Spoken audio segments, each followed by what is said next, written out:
굉장히 이제 유명한 말씀이죠. 그래서 오늘은 이제 새 사람, 제목은 여러분은 새롭게 재창조되었습니다라는 이 제목을 가지고 말씀을 나누도록 하겠습니다. 지난 말씀을 잠깐 복습해 보자면은, 지난 말씀 때는 새 언약의 백성에 대하여서 말씀을 드렸습니다. 그래서 새 언약의 일꾼들은 어떠한 삶을 사느냐? 자유하다. 그리고 그 자유함 속에 있는 하나님의 영광을 바라본다. 축복된 기쁨이 넘치는 삶을 산다. 그리고 응답의 원리를 알고 있다. 또 그럼으로써 우리가 새 언약의 일꾼이 되어야 한다. 그렇다면 우리가 새 언약의 일꾼이 어떻게 되어야 하는가? 회개하여야 한다. 또 말씀이 마음속에 남아야 한다. 그리고 그 말씀이 남은 말씀을 믿어야 한다. 이 세 가지가 되었을 때 새 언약의 일꾼으로서 살아갈 수 있다라는 것입니다. 오늘은 이 새 언약의 일꾼과 비슷한 이 바울이 고린도후서 5장에서는 이제 새 언약의 일꾼이란 말씀 그 이후에 새 사람을 입어라라는 그런 말씀으로 이제 주제를 가지고 5장에서 이야기를 합니다. 그래서 오늘 본문의 고린도후서 5장 17절과 같이 너희가 새로운 피조물이 되었다라고 이야기하고 있는 것입니다. 이 고린도후서 5장의 말씀을 이제 전하기 전에 이 먼저 설명해 드릴 것이 이제 네 분단으로 볼 수가 있어요.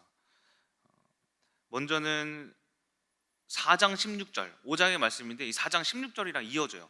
4장 16절에서 10절까지는 하늘의 장막의 원리에 대해서 이야기하고 있고, 5장 11절에서부터 13절은 그 장막의 원리를 통해서 너희가 이제 변해야 된다.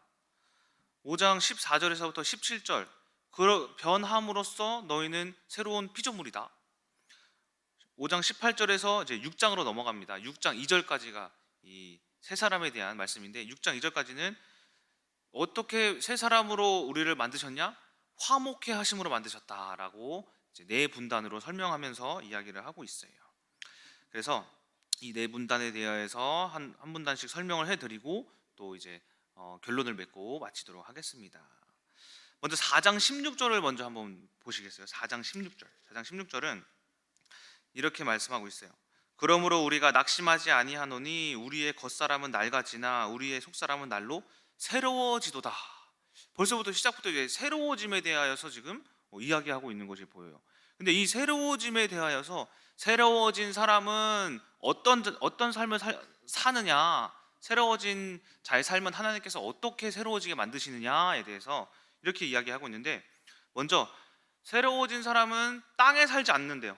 땅에서 사는 것이 아니라 하늘의 장막에서 사는 것과 같다라고 이야기를 하고 있는 게 5장 1절이에요. 5장 1절. 그래서 이 하늘의 집을, 새 사람을 입은 사람들은 하늘의 집을 사는데, 하늘의 장막에서 사는데, 그렇다면 이 하늘의 장막은 어떻게 땅에 임하여지는가, 우리에게 임하는가, 그 원리 어떻게 임하냐면은 오늘 본문의 말씀에서 5장 2절에 하늘의 장막이 우리 이 땅의 장막에 덧입혀진다고 해요. 덧입혀진다. 이게 무슨 말이냐면은 우리가 땅에서 살아가는 데 있어서 이 하늘의 생명이 어떻게 되냐면은 덧입혀지는 거예요.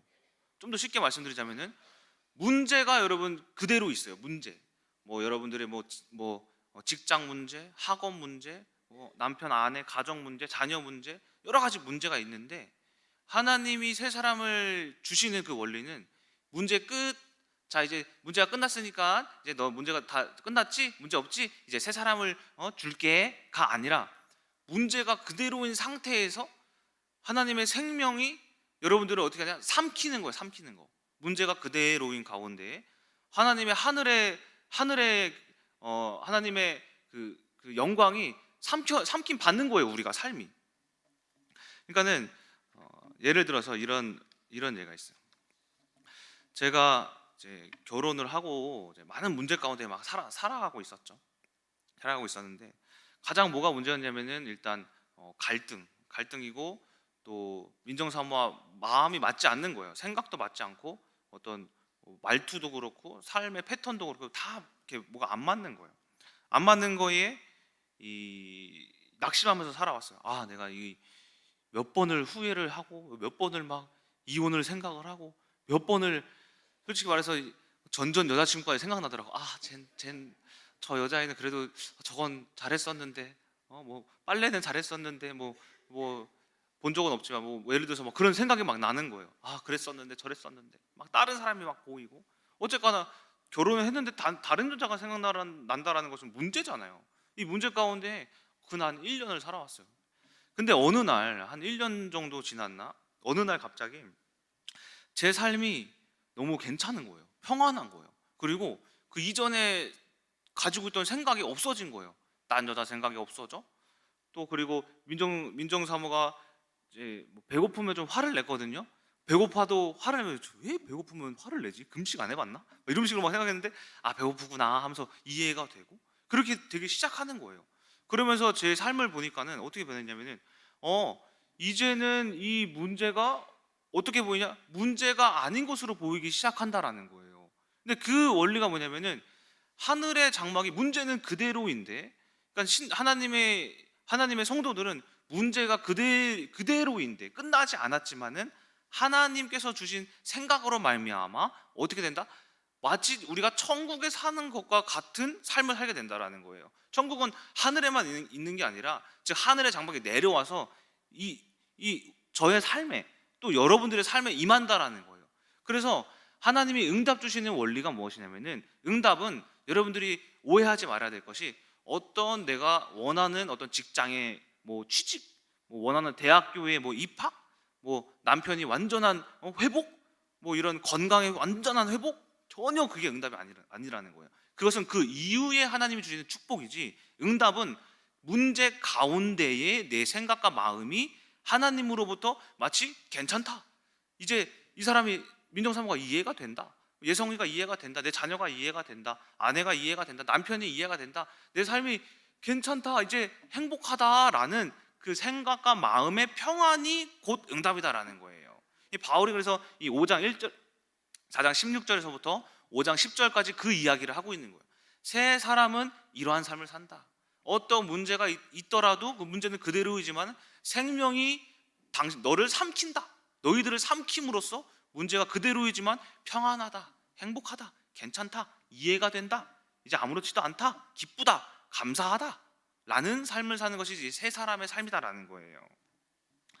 또 다른 예로 마찬가지로 제가 늘 말씀드린 그 자녀가 없던 그 문제도, 매일 거의 설교 때마다 말씀드리는 것 같아요. 자녀가 없는 문제도 제가 응답받았어요. 어떻게 응답받았어요? 자녀가 없어도 응답받았어요. 임신하지 않았어도 응답받았어요. 어떻게 응답받았어요? 자녀가 없는 문제 1년 반 동안 막 지속됐어요. 근데 어느 날 자녀가 없어도 괜찮네? 하나님, 자녀가 없어갖고 막 미칠 듯이 1년 반 동안 막 힘들었는데 이제 괜찮아졌어요. 어떻게 괜찮아졌을까요? 제 마음이 바뀌었어요. 생각과 마음이 바뀌었다. 생명이 저를 삼켰어요. 어떻게? 이바울아, 너는 눈에 보이는 자녀가 네 자녀가 아니라 지금 맡고 있는 그 고등부 아이들이 네 자녀다. 그렇네요. 이제 제 마음속에, 주님, 맞아요, 그 아이들이 제 자녀였어요. 이제 자녀가 없어도 돼요. 괜찮아요 하고 마음이 1년 반 딱 지나고 났을 때 평안한 거예요. 기쁜 거예요. 야, 뭔가 해방됐어요. 육신에 보이는 것을 얻음으로 해방이 아니라 보이지 않아도 영적으로 생명이 삼킨 바 해방. 이처럼 이 세 사람의 원리에 대해서 바울이, 문제가 그대로이지만은 생명이 우리들을 삼켜버리면은 문제 가운데에서도 하나님을 기뻐할 수 있는 삶을 살 수가 있다라는 것이 이 4장 16절에서부터 5장 10절까지의 말씀이에요.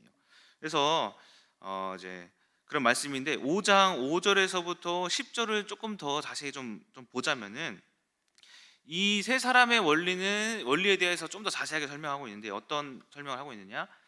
육체를 떠나서 사는 법. 세 사람으로 사는 방법은 뭐냐? 육체를 떠나가는 거다. 하늘의 장막은 육신의 생각으로 살지 않는 거다라고도 이야기하고 있는 게 5장 5절에서부터 10절까지 말씀이에요. 그래서 너희들이 무슨 문제가 있든 뭐라고 하냐면 담대해라. 우리가 믿음으로 사는 것이지 눈으로 보이는 그것으로 사는 것이 아니다. 우리는 육체를 떠나서 사는 법을 배워야 한다라고 이야기하고 있어요. 그런즉 우리가 육체로 살든지 육체로 살지 않든지 결론적으로 하나님께 영광을 돌리기 위해서 살아라. 10절에 왜 그렇게 살아야 하는가? 언젠간 하나님께서 그 너의 행위대로 너의 삶이 행한 대로의 보응을 받을 것이니 너가 그 심판을 알고 그러한 삶을 살아라 라고 말하고 있는 것이 이 5장 말씀입니다. 전반부의 말씀입니다. 자, 두 번째 문단으로 가서 5장 11절에서부터 13절이 그 두 번째 문단이에요. 이 두 번째 문단은 그 세 사람의 원리를 통하여서 이제 변하자. 우리가 이 10절에 심판 날에 대하여서 이야기했으니 그 심판 날에 대한 경외함으로, 그러니까 두려움으로 말미암아 그 두려움으로 너희들도 그걸 좀 알았으면 좋겠다라고 권면한다. 그것을 하나님이 아신다. 우리가 새 사람으로 사는 것과 새 사람으로 살지 않는 것을 하나님께서는 아신다. 그래서 내가 왜 그렇게 너희들에게 애쓰고 사는지 좀 알아라. 어떻게 하냐? 고린도 교회의 문제가 뭐였어요? 바울이 사도에 대한 추천서가 없고, 그리고 이제 언변이 뛰어나지 않고, 외적으로도 왜소하고, 그리고 여러 가지 것들로 이제 말투도 그렇고 여러 가지 것들로 어쨌든 다른 사도들보다 조금 부족한 면이 있었단 말이에요. 근데 바울이 이렇게 이야기하는 거예요. 새 사람을 입어 너희들이 육신의 눈으로 그것을 보지 말고 마음으로써 우리를 봐라. 그래서 너희가 보기에 우리가 미쳤어도 나는 하나님 앞에 미친 것이지 내가 정신이 나간 것은 아니다. 또한 비록 우리가 온전하게 보여도 내가 복음을 위해서, 너희들에게 복음을 전하기 위해서 온전함이지 내 스스로 완벽하다라고 또 말하지 않는다라고 하는 것이 이 11절에서부터 13절까지의 말씀입니다. 그래서 너희들이 그 원리를 통하여 이제 눈으로 보지 말고 마음으로 좀 보자라고 이야기하고 있는 것입니다. 세 번째 문단입니다. 세 번째 문단은 5장 14절에서부터 17절까지 여기서 이제 핵심이 등장하고 있습니다. 뭐냐? 그래서 우리는 그리스도 안에 있으면은 새로운 피조물이다. 이게 피조물은 뭐예요? 창조된 어떤 형태인 거죠, 그렇죠? 어떤 피조물이 있으면은 만드신 자가 있단 말이에요. 새롭게 다시 만드셨다라는 거예요. 새롭게 다시 만드셨다. 새로운 하늘의 것이 새롭게 임했으면 이제 우리가 새로운 것이 된다. 새로운 사람이 된다라는 거예요. 자, 14절부터 보시면은 이제 이렇게 이야기를 합니다. 자, 그렇다면 이제 어떻게 새로운 피조물이 되었나? 우리가 어떻게 새로운 피조물이 되었나? 예수 그리스도의 이제 죽음의 의미에 대하여서 예수 그리스도의 사역에 대해서 간단하게 설명을 하는데 14절에 한 사람이 모든 것을 대신해서 죽었다. 한 사람이 모든 것을 대신해서 죽었은즉 모든 사람이 죽은 것이다라고 이야기를 해요. 이게 무슨 말이냐면은 여러분들이 이 말씀을 이해하기 위해서는 대속의 원리를 아셔야 돼요. 대속의 원리가 뭐예요? 이스라엘 백성들의 이 제사법이잖아요. 이 제사법이 이제 죄 사함을 받는 제사법이 있는데 이 제사법은 제가 만약에 도둑질을 이렇게 했어요. 도둑질을 했으면은 제사장한테 가서 제가 이거 도둑질을 이제 한 거를 이제 회개하고 싶습니다. 찾아가요. 그러면 너가 이제 뭐 어린 양을 하나 데려와라. 그래서 데려와요. 그러면은 도둑질이라는 죄를 어린 양에게 뭐 하냐면 전가시켜요. 어린 양의 피에다가 전가를 딱 시키면은 이 어린 양이 이제 그 하나는 죽임을 받고 하나는 이제 성 밖으로 내보내요. 그럼으로써 내가 도둑질이라는 죄가 어떻게 되냐면은 끝나요. 이게 대속의 원리예요. 이스라엘 제사법에. 근데 이 예수 그리스도의 이 대속법은 더 크다라는 거예요. 크다. 어떻게 크냐? 도둑질하게 만드는 죄, 뭐 음란한 생각하게 만드는 죄, 뭐 교만하게, 뭐 살인하게, 뭐 여러 가지 막 죄악들이 있죠. 불신앙하고, 뭐 불만 가지고 걱정하고 이러한 죄들이 있죠. 그 죄에는 뭐가 있냐면은 뿌리가 있어요. 뿌리.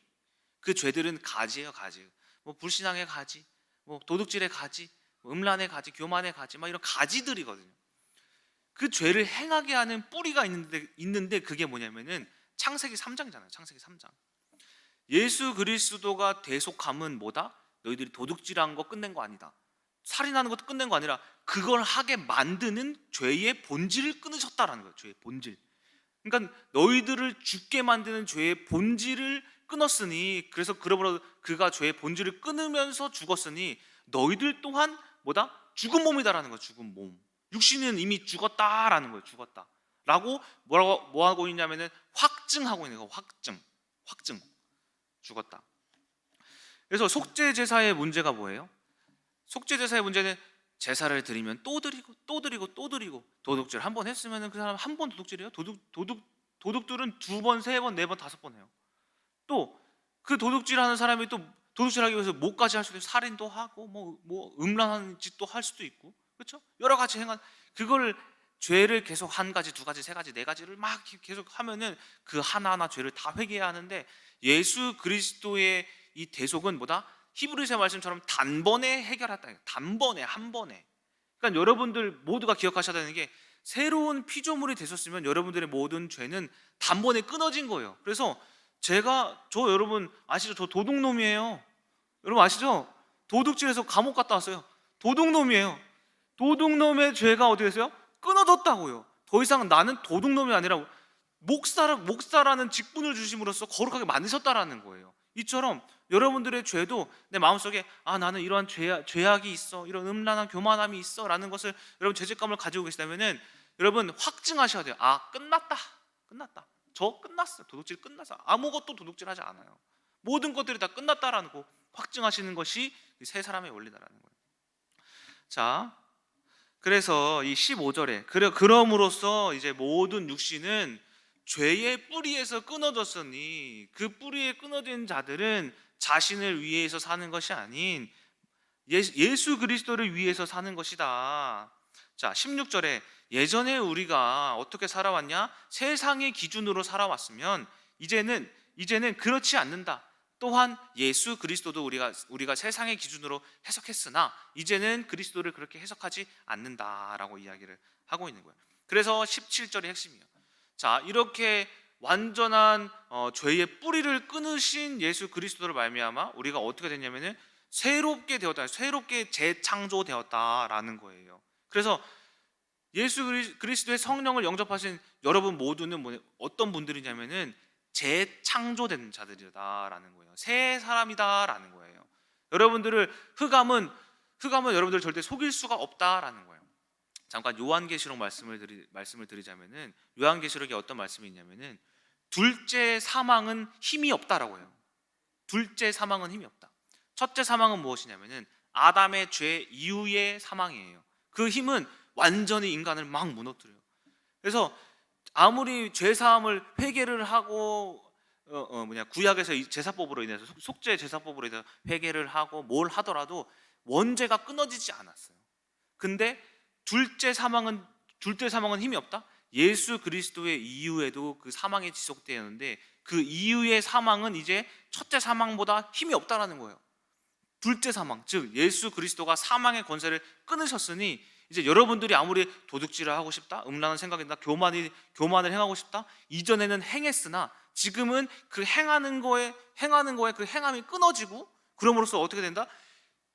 우리가 그 끊어짐을 통하여서 결국엔 나중에는 도둑질이라는 생각조차 사라지게 만드는, 즉 사망이 아무리 그 이전에 여러분들을 막 도둑질시키고 음란함 시키고 교만하게 시켰더라면은 예수 그리스도를 이제 믿었으면은 그것을 이제 행하지 않는 거예요. 그것이 둘째 사망은 힘이 없다라는 뜻이에요.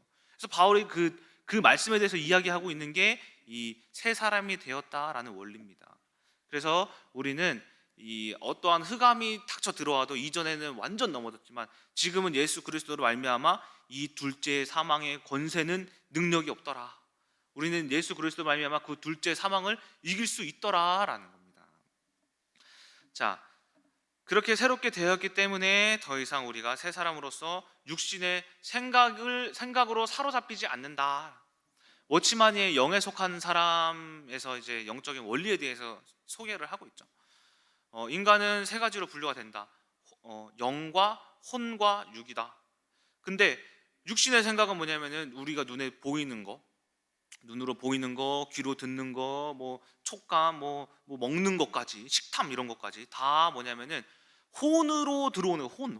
육으로 듣지만 혼이 인지하는 거거든요. 혼. 근데 영은 뭐냐면은 영은 하나님께서 주신 생령으로서 창세기 1장에 주신 생기로서 영이라는 것이 또 인간에게 있는데 그 영과 혼이 서로 뭐하냐면 대적하더라. 그러니까는 혼은 뭐냐면 눈에 보이는 것으로 말미암는 생각이랑 마음에 드는 마음. 그런데 육신으로 나타나면 뭐냐면은 혼이 만약에 세상의 것으로 말미암아 들어와서 혼의 생각이 이기면은 육신이 혼의 것을 행하고, 영의 것으로 말미암아 이제 혼과 영이 대적해서 영의 생각이 이기면은 육신이 영을 행한다. 그래서 영을 행하는 사람을 영에 속한 사람이다라고 행하는데, 바울이 이 세 사람은 어떠한 자들이다? 영에 속한 사람이다라고 이야기를 하고 있는 것입니다. 자, 그러면 그가 이제 네 번째 문단. 그러면 그가 어떻게 우리를 새롭게 하셨냐? 어떻게라는 것은 아까 14장에서도 말씀드렸지만은, 자, 그 어떻게 함의 어떤 본질적인 것, 그게 무엇이냐? 화목함으로 우리를 새롭게 하셨다. 화목함. 죽으심은 죽음으로써 새롭게 하셨는데, 죽으심은 뭐다? 화목하게 하십니다. 화목하게 하심. 이게 무슨 말이냐? 5장 18절에서 6장 2절의 마지막 단락입니다. 이 화목에 대하여서 좀 이렇게 이해를 하기 위해서 그 이전에 16절 말씀을 좀 여러분들이 아셔야 돼요. 좀 어려울 수가 있어요. 16절 말씀에 그리스도를 육신을 따라 알았다? 이것에 대하여서 여러분들 이해하셔야 돼요. 화목을 이해하기 위해서는 16절을 또 이해를 하셔야 됩니다 라는 거예요. 자, 16절에 그리스도를 육신을 따라 알았다, 이것에 대해서 먼저 설명을 해드릴게요. 뭐냐? 구약에서의 이제 어떤 유대인들은 다 알아요. 메시아가 올 것이다 라는 것을, 우리를 구원해 줄 자가 올 것이다, 오실 것이다, 이걸 알아요. 그런데 그 그리스도를, 메시아를 육신으로 생각했어요. 어떤 육신으로 생각했냐면은, 메시아는 어떤 분이다? 마치 싸움을 엄청 잘해서, 이전에 모세가 이스라엘 백성들을 애굽으로 꺼내낼 때 어떻게 해서 능력 엄청 행하고, 그렇죠? 능력 행하고 뿐만 아니라 그 광야에 끌고 나와 가지고 가나안까지 정복시키는, 완전 전쟁도 엄청 잘하고 실제적인 삶의 회복. 여호수아도 마찬가지로 가나안 정복할 때 여호수아 같이 리더십이 있고, 또 가나안의 전투에서 완전한 31번의 모든 전쟁을 다 승리하고, 또 사사기에 사사들과 같이 우리가 막 비록 죄를 졌지만은 어떤 사사가 나타나서, 삼손과 같은 사사가 나타나서 당나귀 턱뼈 하나로 막 이집트 사람, 애굽 사람 1000명을 막 때려 죽이고, 이러한 메시아를 기다리는 게, 그게 육신으로 그리스도를 깨달았다라는 거거든요. 그래서 그들이 어떤 생각을 가지고 있었냐면, 당시 로마가 그 당시를 정복하고 있었잖아요.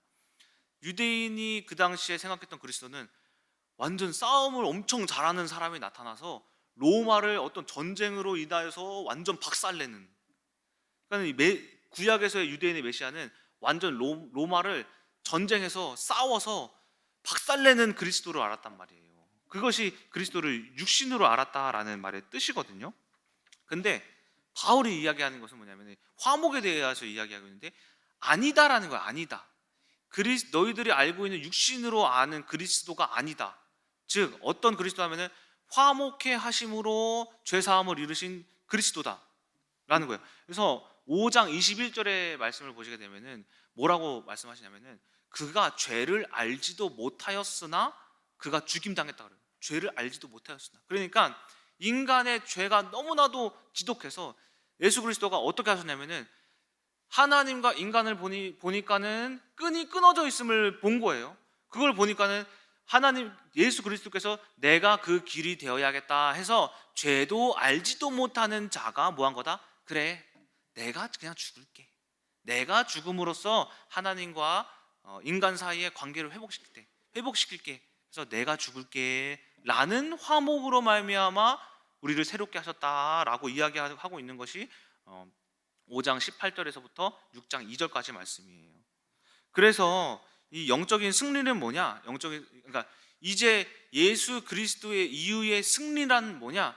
막 맞짱을 떠가지고 전쟁을 막 해가지고 막 칼로 사람 죽여가지고 막 이겼다, 이게 아니라, 내가 죽음으로써의 승리, 화목하게 함으로써의 승리. 즉 또 다시 말해서, 내가 우리 현경이랑 화목함으로써의 흑암이 이 통로가 되지 않는 현경이와 나와의 승리, 나랑 예성이와의 승리, 나랑 아내와의 승리, 나랑 남편과의 승리, 나랑 또한 뿐만 아니라 사람뿐만이 아니라 나랑 세상과의 승리. 이게 무슨 말이에요? 나와 세상과의 승리. 창세기 3장에 의하면 사람이 타락했을 뿐더러 땅이 저주받았어요. 근데 화목이라 하면 뭐예요? 저랑 예성이랑 막 싸웠어요. 화목하려면 어떻게 누구 하나가 먼저 사과해야 돼요. 미안해 예성아, 내가 잘못했어. 에이 동진아 괜찮아, 내가 봐줄게. 이거 화목해졌어요. 땅과 사람의 화목은 뭐냐? 땅이 여러분들에게 사과할 수 있어요? 저주받은 이 땅에? 아니요. 땅과 이 세상과의 화목은 뭐냐면은 내가 주는 거예요. 땅아, 그래 네가 아무리 문제를 일으켜, 그래 내가 잘못했어, 이렇게 해도 근데 내가 잘못했지만 근데 하지만 나는 넘어지지 않아 라는 게 뭐냐? 세상과 나와의 화목인 거예요. 그리스도가 그럼으로써 뭐다? 사람과 사람과의 화목뿐만 아니라 세상과 사람 또한 더 나아가서 하나님과 사람의 화목을 이루셨다라는 것이 이 말씀입니다. 그럼으로써 6장 2절에서 뭐라고 이야기하느냐? 바울이 이사야서 49장 8절 말씀을 인용을 하는데, 그 내가 은혜 베풀 때에 너에게 듣고 구원의 날에 너를 도왔다. 그러니까 화목하게 함으로써, 우리가 막 화목하게 함으로써 상대방의 은혜를 베풀 때 그때 하나님이 우리를 어떻게 해요? 구원하시더라 라는 거예요. 그러니까는 그 다음에 바울이 뭐라고 얘기를 해요? 보라, 지금이 은혜 받을 때요. 보라, 지금이 구원의 날이로다 라고 이야기를 합니다. 그러니까는 저와의 우리 어머니, 사모님과의 문제가 있어요. 문제가 있으면은 세 사람의 피조물을 입은 사람들은 뭘 안 하면은 막 어쨌든 갈등이 났어. 아, 어머니 왜 그러세요? 야, 이발을 왜 그래? 근데 한 사람이 만약에 이 화목함의 비밀을 알았으면은 뭐다? 싸우는 게 아닌데 지금이 뭐예요? 은혜의 때고 지금이 구원의 때네? 그러면서 어떻게 해야 돼? 아, 지금 이것은 예수 그리스도가 화목하게 하라는 말씀이구나. 아, 어머니 제가 죄송해요, 제가 잘못했어요. 그러면은 야 새끼야 네가 잘못했지? 할 사람이냐고. 그래 아니다, 그래도 바로 내가 생각이 짧았다, 나도 미안하다 라고 함으로써 뭐요? 하나님의 은혜가 임하는 원리. 바울이 지금 6장 2절에 그 원리에 대해서 이야기하고 있는 거예요. 여러분들도 마찬가지로 아내와의 다툼이 있어요. 남편과의 다툼이 있어, 자녀와의 어떤 갈등이 있어요, 세상에 어떤 문제가 있어요, 여러 가지 막 사건 사고가 있습니까? 그때가 언제냐면은 보라, 그때가 하나님께서 은혜 주실 때고 그때가 하나님께서 여러분들을 구원하실 때다라는 거예요. 그러니까는 우리가 문제가 축복이다라는 말을 그냥 듣기만 하면 살았잖아요. 바울은 확실하게 말씀으로 전하고 있는 게 그 6장 2절의 말씀인 거예요. 문제가 왔어? 보라, 그때가 은혜의 때다라는 거예요. 보라, 그때가 구원의 때다라는 거예요. 세 사람의 피조물, 새로운 피조물이 된 사람들은 그것을 안다라는 거예요. 문제가 왔다? 아, 은혜를 하나님이 주실 때구나. 아, 하나님께서 구원을 주실 때구나. 아, 그럼 내가 화목하게 해서 어떻게 해야 되지? 그 방법이 뭐예요? 죽는 거잖아요. 예수 그리스도께서 어떻게 해서 하나님과 사람과의 화목을 이루셨어요? 죽었잖아요. 이 죽음의 원리에 대하여서 이야기하고 있는 것이 이 세 사람의 새로운 피조물의 원리에 대해서 이야기하고 있는 것입니다. 그래서 우리는 뭐만 하면 된다? 가장 먼저 새 사람이 되기 위하여서 첫 번째, 죽어라. 죽으면 다 된다. 죽음으로써 모든 것이 다 해결되더라라는 거. 생각, 악한 생각 죽여라. 음란한 생각 죽여라. 흑암 죽여라. 예성에 대한 어떤 내 생각 죽여라. 내 경험, 내 지식, 내가 걸어온 어떤 발자취, 여러분의 학력, 여러분이 살아온 가정 환경, 난 이렇게 살았으니까 너랑 틀려서 난 이래. 다 죽여라. 죽였을 때에 하나님이 우리가 새로운 피조물이 되어지고 그 피조물을 말미암아 하나님께서 주시는 응답이 있다라는 거예요. 자, 결론적으로 새로운 피조물이 이제 되어진 그리스도의 삶은 어떠한가, 이 두 가지 특징을 말씀드리면서 우리가 내가 진짜 새로운 피조물로서 삶을 살고 있는가에 대해서 한번 점검해 보셨으면 좋겠습니다. 자, 첫 번째, 새로운 피조물이 되어진 사람들은 이제 이러한 생각을 합니다. 첫 번째, 창조적인 생각을 한다. 새로운 피조물들은, 새롭게 되어진 사람들은 생각이 창조적이에요. 창조적. 이게 무슨 말이냐? 본문 16절의 말씀처럼 육신을 더 이상 따르지 않는다라는 거예요. 내가 육신으로 지금까지 살아왔는데 이제 그 다음에 생각 또한 육신이 되어야 되잖아요. 지금까지 살았으니 아니다. 그 육신의 생각은 이제 끊어졌고 뭐다? 새로운 생각. 하나님께서 이 태초에 천지를 창조하셨듯이 모든 문제가 딱 다가왔을 때 아이씨, 나 이제 저번에도 저랬었는데 이제 나 죽을 거야가 아니라 저번에는 이랬지만 이제는 아니야. 내가 내 생각에 이거 이렇게 믿음으로 잘 될 것 같아 라는 창조적인 생각이 되더라라는 거예요. 제가 예를 들어서 이 창조적인 생각을 했었던 적, 여러분 냉동실 사건 아세요? 저 냉동실 사건. 냉동실 사건이 뭐냐면은 작년 9월이었던 것 같아요. 작년 9월쯤에 민정사모가 임신을 이제 해가지고 아기가 나오는지 이제 한 달 남짓, 2달 정도밖에 안 남았을 때 금요 철야 예배가 끝난 어느 날이었어요. 그 어느 날 다음 날 청지학 개강 날이었어요. 제가 기억해요. 그 어느 날 민정사모가 아이스크림 베스킨라빈스 큰 거 파인트 막 이런 거 먹고 냉동실에 넣어놨는데 문이 제대로 안 닫혔나 봐요. 철야 예배 끝나고 갔다 와 보니까 모든 냉동실에 있던 게 다 녹아가지고 냉동실이 미지근해요. 다 녹아서 바닥에 다 물이고 그 안에 있는 거 다 얼어져 있던 거 다 막 이상하게 되어 있고. 근데 그때 밤 11시였거든요. 근데 다음 날 청지학 개강 날이었고 또 제가 아직 청지학 개강 예배 준비를 아직 안 했었단 말이에요. 말씀 준비를. 근데 끝나고 좀 해야지라고 생각했는데 이 문제가 딱 벌어진 거예요. 그 물을 그냥 둘 수도 없고 민정사모는 배가 이렇게 해가지고 오빠 내가 치울게, 오빠 괜찮아 들어가 막 이러고 있고. 근데 저는 그렇다고 해서 이 사람을 시키면은 애가 또 잘못될 수도 있고 또 그냥 두면은 또 이 사람이 그냥 지나가요? 아닐 수도 있다라는 거죠. 막 왜 나를 임신했는데 나중에 막 뭔가 뒤끝이 있을 수도 있다라는 그런 생각이 막 있었단 말이에요. 이거 내가 치워야 되는데 하는 생각에 무슨 마음이 들었냐면 아이씨 이 사람이 진짜 정신머리를 어디다 두고 진짜 왜 그렇게 행동을 해가지고 일을 만들고 문제를 만들어가지고 내일 청지학 개강님인데 하면서 이 생각이 드는 거예요. 그냥 다시 지가 치우라고 그럴까? 아 진짜 짜증나네. 이 생각이 막 드는 거예요. 드는데 한편으로는 또 다른 생각이 드는 거예요. 아니다, 아니지.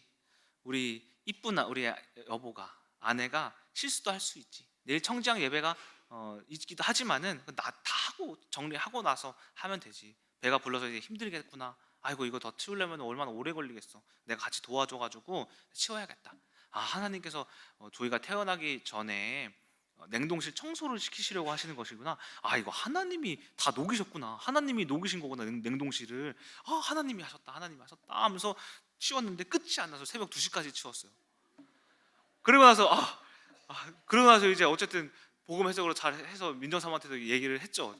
여보 괜찮아, 이렇게 실수할 수도 있고 내가 사실은 좀 악한 생각이 들었는데 하나님께서 마음속으로 창조적인 지혜를 주셔가지고 복음 해석을 해서 내가 이렇게 해석하는 거야. 그래도 나도 힘들긴 힘들었어. 그걸 알아줘 하면서 다 솔직하게 다 말해요. 그러니까 오빠가 그랬었구나. 근데 싸우지 않으려고 해석했구나. 이거에 조금 감동을 먹었나 봐요. 감동을 먹어서 다음날 아침이 딱 됐어요. 딱 눈 떴는데 뭐 이상한 냄새가 막 나요. 뭐지? 보니까는 딱 문 열고 나오니까 삼겹살 냄새인 거예요. 그러니까는 오빠 청지야 개강 예배는 잘하고 와 하면서 갑자기 막 삼겹살을 아침부터 구워주는데 제가 그때 딱 생각해요. 이 창조적인 생각으로 인하여서 삶이 변하는구나. 삶의 질이 달라지는구나. 이처럼 여러분 새로운 피조물로서의 삶을 살아가는 사람들은 삶의 질이 바뀐다라는 거예요.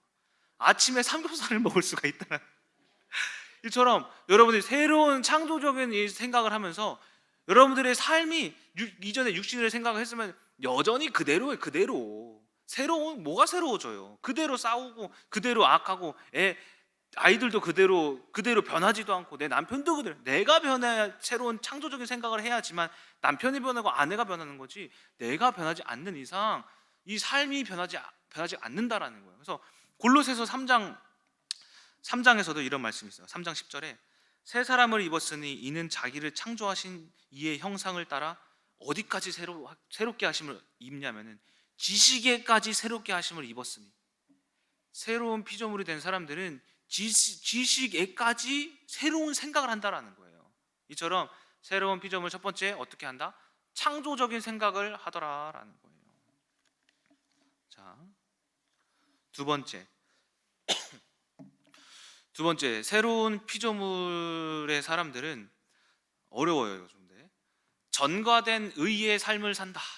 전가된 의의 삶을 산다라고 해요. 전가가 뭐예요? 전가? 남에게 책임을 떠넘기는 거야. 전가. 내가 애성이에게 애성아 너한테 오늘 금요예배 설교에 이제 영광을 넘길게. 전가. 그래서 애성이가 나와가지고 설교하는 거예요. 전가. 그러니까는 이 새로운 피조물이 된 사람은 의를 전가를 받아요. 의.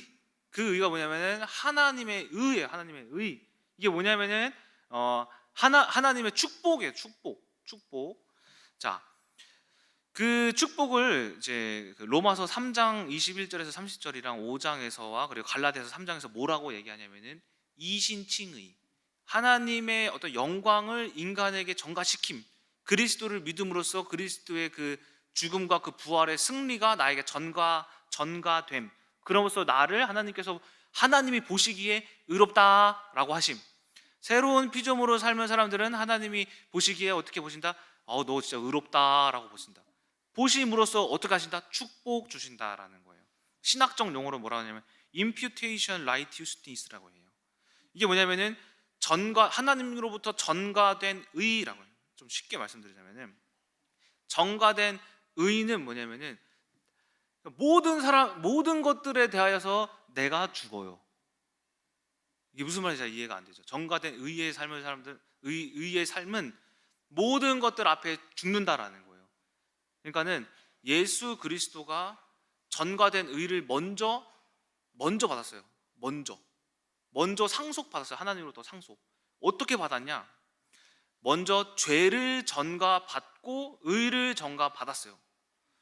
그러니까는 새 사람이 된 사람들은 전가된 의의 삶을 살기 위해서 뭘 하냐면은 죄를 받아들여요. 무슨 말인지 이해가 되세요? 예를 들어서 이런 말씀이에요. 조이 우리 애기 조이한테 혈관종이라는 어떤 질병이 있어요. 혈관종양이에요. 질병이 있어요. 이걸 보고 제가 먼저 육신의 생각으로 아이고 불쌍하다, 왜 이렇게 해가지고 이렇게 혈관종이 났냐? 보니까 뭐 민종사모 유전인가? 뭐예요? 육신의 생각이죠. 그렇죠? 그래서 뭐 이런 거에 뭐 유전적인 뭐 있었나? 그 뭐예요? 육신의 생각으로 뭘 전가한 거예요? 죄를 저 사람에게 전가를 한 거예요. 그렇죠? 근데 새롭게 된 피조물은 뭐다? 내 죄구나. 이 조이의 혈관종이 내가 뭔가 하나님께 죄를 지어서 조이가 그렇게 됐었구나. 질병을 가진 것이구나. 내가 회개해야겠다. 그러니까 새롭게 된 피조물들은 모든 사건과 사고 가운데 자기 탓을 한다는 거예요. 자기 탓. 사람과의 관계가 문제 있어? 비록 내가 잘못하지 않았어도 그래 예성아 내가 미안하다. 다윗아 그래 너가 뭐 이상한 짓을 했지만 내가 잘못한 것 같아. 뭐예요 이게? 내가 스스로 죄를 전가받음으로써 뭐 한 거예요? 하나님께서 너가 오히려 육신으로 드러내지 않고 영으로서 죄를 받아들임으로써 하나님이 저를 보시고 뭐예요? 너가 의롭구나 라고 인치심을 주신다라는 거예요. 왜? 근데 내가 잘못했어요, 모든 사건과 문제, 사고와 뭐 이런 것들 중에 내가 죄인입니다 라고 할 수 있는 이유가 무엇이냐면은, 여러분 마음속에 뭐가 있어요? 성령님, 예수 그리스도가 마음속에서 뭐 하세요? 죄를 사해 주시죠. 여러분들이 아무리 이 세상의 모든 죄를 져도, 내가 죄를 다 안아도 여러분들 죄 속에 거하지 않는다라는 거예요. 죄 속에서 어떻게 해방된다라는 거예요. 죄 속에서 해방. 그러니까는 욥기서 2장 22장 29절에 이런 말씀이 있죠. 사람들이 너를 낮추거든 너는 교만했노라 라고 말하라. 하나님께서는 겸손한 자를 구원하시리라. 이사야 50장에서도 그 죄에 대한 원리가 있어요.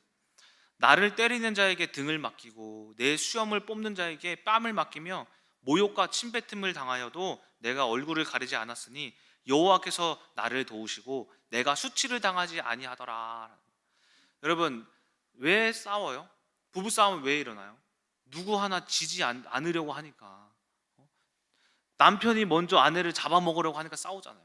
아내가 남편을 주도하려고 싸우잖아요. 가르치려고 싸우잖아요. 나는 그렇게 안 싸웠어 여보. 그리고 나는 뭐 그렇게 사랑하냐 여보. 그래서 막 서로가 막 죄를 막 전가시키면서 막 싸우잖아요. 근데 새로운 피조물의 사람들은 싸움이 일어났을 때 여보 이것 때문에 당신 때문에 이렇게 문제가 생겼잖아. 야 이게 왜 나 때문이야가 아니라 나 때문이 비록 아니더라도 맞아 내가 잘못한 것 같네. 이제 내가 그 죄를 받아들이는 거예요. 전가 받아요. 이 사람이 나를 죄인 취급했다? 아니야가 아니라 맞아 내가 잘못한 거 맞아. 미안해. 내가 잘못했어. 내가 이런 실수했구나. 죄를 먼저 전가받았을 때 어떻게 되시냐? 내가 죄를 전가받았으면 뭐 한 거예요? 죽은 거죠. 그러면 뭐만 남았어요? 죽었으면? 부활이 남았잖아요. 이것이 새로운 피조물의 삶이다라는 거예요. 어떤 사람이 누가 나를 막 자동차를 운전하더라도 내가 직진으로 가고 있는데 갑자기 끼어들어서 막 빵 한 번 했는데, 야 이 새끼 왜 양보 안 해? 하면서 저를 막 뭐라고 하더라도, 야 이 네가 끼어들었잖아가 아니라, 제가 죄송합니다. 죄를 그냥 내가 잘못했으면 인정하는 거. 그러면 그냥 넘어갈 수가 있는 거예요. 그냥 넘어갈 수가 있는. 자, 이처럼 여러분들이 아무리 모욕을 당하여도, 수치를 당하여도, 어떤 침뱉음을 당하여도, 누가 이유 없이 여러분들을 막 내리까도 뭐 하는 거예요? 난 아무 잘못이 없어도 맞아요, 제가 잘못했어요 하는 거예요. 예수 그리스도가 뭐 하셨어요? 5장 21절에 죄를 알지도 못하는데도 불구하고 자기가 죄인이다 하면서 죽었다고 하잖아요. 5장 21절에 예수 그리스도가 우리의 죄를 뭐한 거 다 전가 받으신 거예요. 그럼으로써 죽음으로써 하나님께서 의롭다 하셨고, 마찬가지로 그 원리를 우리가 배우는 거예요. 그래서 5장 18절에 뭐라고 하냐면은 화목 또한 너희들이 전가 받았다고 하거든요. 5장 18절 한번 보세요. 화목케 하는 직분을 주셨다. 모든 것이 하나님께로 났으며 그가 그리스도로 말미암아 우리를 자기와 화목하게 하시고 또 우리에게 화목하게 하는 직분을 주셨으니, 즉 우리가 모든 사람들로 말미암아 어떤 소리를 듣고 문제를 만나고 나를 낮추거든 화목하게 해라. 맞습니다. 다투지 않게 해라. 평안하게 해라. 그럼으로써 하나님께서 우리를 의롭다 여기시고 그 안에서 하나님이 축복된 삶의 역사, 즉 실제적인 축복이 뭐예요? 형통함의 축복을 주신다. 바로 요셉이 받은 것처럼, 요셉이 아무런 죄도 없이 팔려가고 아무런 죄도 없이 감옥에 가고, 그가 뭐 한 건 줄 아세요? 비록 예수 그리스도가 그 당시 계시지 않았지만 죄를 자신이 스스로 전가 받은 거예요. 받음으로써 자기가, 그래 맞습니다, 저 애굽으로 팔려 노예 맞습니다, 감옥 가서 네 저 성추행한 죄인 맞습니다 함으로써 하나님이 뭐 한 거예요? 세우셨다는 거예요. 그게 형통함의 축복이라는 거예요. 그 하나님이 하시는 그 원리를 우리가 배울 수 있다. 자, 그러므로 우리가 무엇으로 말미암아 의로움의 전가를 받는다? 죄를 받아들임으로써 의로움의 전가를 받는다. 그러므로 하나님께서는 어떻게 역사하시느냐? 형통함으로 역사하신다라는 것입니다. 자, 마무리를 짓겠습니다. 오늘 바울이 이야기한 것처럼 우리는 이전의 그 속성, 이전의 육적인 속성은 다 사라지고 그리스도로 말미암아 이미 새로운 피조물이 되었다라고 확증하셔야 합니다. 우리가 대한 것 같아요. 우리가 이길 수 있을 것 같아요가 아니라 이미 조이의 혈관종은 사라졌다. 이미 민정사모는 하나님의 복음으로 말미암아 변하였다. 나 또한 이제 더 이상 도둑질하지 않는다. 더 이상 교만하지 않는다. 더 이상 불신앙하지 않는다. 더 이상 걱정 근심하지 않는다 라고 선포하셔야지만이 새로운 피조물로서의 삶이 시작되는 거예요. 자, 그러므로 우리가 이 새로운 피조물로서의 삶의 특징을 찾아볼 수가 있었는데, 첫 번째가 뭐다? 창조적인 생각을 하는 것이다. 우리가 육신의 생각이 아닌 하나님의 말씀을 토대로 한 창조적인 지혜의 생각을 하는 것. 두 번째가 뭐였냐? 하나님의 의로움을 전가받도록 모든 문제가 나에게 있음을 발견해라. 이 문제가 왔다라는 것은 뭐다? 보라, 은혜의 때가 왔고 보라, 구원의 때가 왔음을 하나님께서 이야기하고 계시는 것이다. 새로운 피조물이 된 사람들은 그 때를 안다. 자, 이 두 가지 말씀을 가지고 우리가 진짜 하나님을 영접하셨습니까? 하나님을 믿습니까? 믿으시면 이런 새로운 피조물의 삶을 이제 살아가셔야 된다는 거예요. 살아가셔야 돼요. 교회에서만 듣고 밖에서 끝이 아니라 삶 속에서. 제가 교회에서 목사하고 집에서는 그냥 아빠면 어떻게 될까요? 야 마누라 일로 와봐. 야 조이, 야 이 자식아 너 왜 공부 못해 인마. 우리가 교회에서 집사님이시면은 가정에서도 집사님이시고, 교회에서 권사님이시고 장로님이시고 전도사님이시고 목사시면은 집에서도 전도사님 목사님이셔야 된다라는 거예요. 권사님 장로님이셔야 된다라는 거예요. 말씀을 여기서 듣고 끝이 아니라 가정에서도 말씀이 있어야 되고, 삶에서도 말씀이 있어야 되고, 직장에서도 다 말씀이 있는 것이 바로 새로운 피조물의 삶이지, 여기서만 집사님 안녕하십니까 거룩한 척하면 뭐예요? 삶이 개똥인데, 개판 난장판인데, 맨날 부부랑 싸우는데, 자녀 맨날 구박하는데, 내 뜻대로 안 된다고 막 구박하고 막 못 살게 하는데, 여러분, 이처럼 새로운 삶은 교회에서의 삶뿐만이 아니라 학교, 직장, 가정, 삶, 남편에게, 아내에게, 우리 어머니에게, 아버지에게, 형제, 자매에게, 모든 이들에게, 길거리에서 만난 사람들에게, 모든 자들에게 뭐 하는 거다? 새로운 피조물의 삶을 보여주는 것이다라는 거예요. 이처럼 우리가 이 삶 가운데 또한 이 새로운 피조물의 삶이 임하여서 하나님께 형통함의 축복을 받는 여러분 되시길 주님의 이름으로 소망합니다. 기도하고 마치겠습니다. 하나님 아버지, 오늘 고린도후서 5장의 말씀을 통하여서 새로운 피조물에 대한 삶에 대하여서 배웠습니다. 우리가 하나님을 영접하고 주님을 믿었으면 이제 그 삶이 바뀌어야 합니다. 우리가 아직까지도 혹시 육신의 삶을 살고 있지는 않은지, 아직까지도 육신의 생각으로 넘어지고 있지는 않은지, 아직까지도 우리가 창조적인 생각을 못하고 남편을 구박하고 아내를 구박하고 있지는 않은지, 우리가 오늘 이 말씀을 통하여 스스로를 되돌아볼 수 있도록 주께서 도와주셔서 우리가 창조적인 생각을 하게 하여 주시옵시고, 우리가 아버지 하나님께 전가된 의를 위하여 주여, 다 내가 잘못했습니다, 제가 죄인입니다, 내 문제입니다, 내가 이해하지 못했습니다, 내 실수입니다 라는 죄를 먼저 전가받음으로 죽음으로써 우리가 하나님께 의롭다 칭의받는 아버지 우리 큰나무교회 성도들 될 수 있도록 주님께서 인도하여 주시옵소서. 살아계신 예수 그리스도의 이름으로 기도드렸습니다. 아멘.